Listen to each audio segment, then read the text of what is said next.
नमस्कार,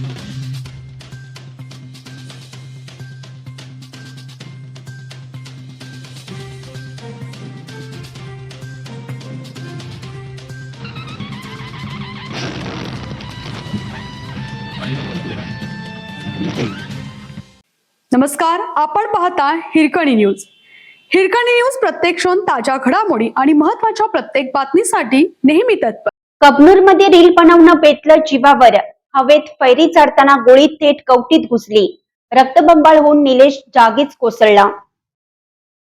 इचलकरंजी कोल्हापूर मार्गावरील कबनूर तालुका हातकलंगले येथे रील बनवण्याच्या नादात बंदुकीतून हवेत गोळीबार करणं एका तरुणाच्या अंगाशी आला आहे. हवेत फैरी चढण्याच्या प्रयत्नात गोळी थेट त्याच्या डोक्यात घुसली आणि तो गंभीर जखमी झाला. दरम्यान जखमी निलेशच्या मोबाईलमधील गोळीबाराचे व्हिडिओ पोलिसांच्या हाती लागले असून या व्हिडिओच्या आधारे स्थानिक गुन्हे अन्वेषण शाखेने निलेशचा मित्र शुभम सूर्यवंशी याला चौकशीसाठी ताब्यात घेतला आहे.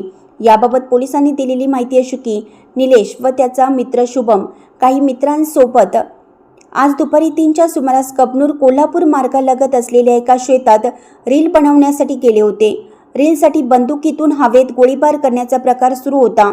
त्यावेळी निलेशने झाडलेली गोळी अचानक त्याच्याच डोक्याच्या उजव्या बाजूला कानाच्या वरच्या भागातून कवटीत घुसली. गोळी डोक्यात शिरताच निलेश रक्तबंबाळ होऊन जागीच कोसळला. गोळीबाराची माहिती मिळताच शिवाजीनगर आणि हातकलंगले पोलीस ठाण्याचे पथक घटनास्थळी दाखल झाले.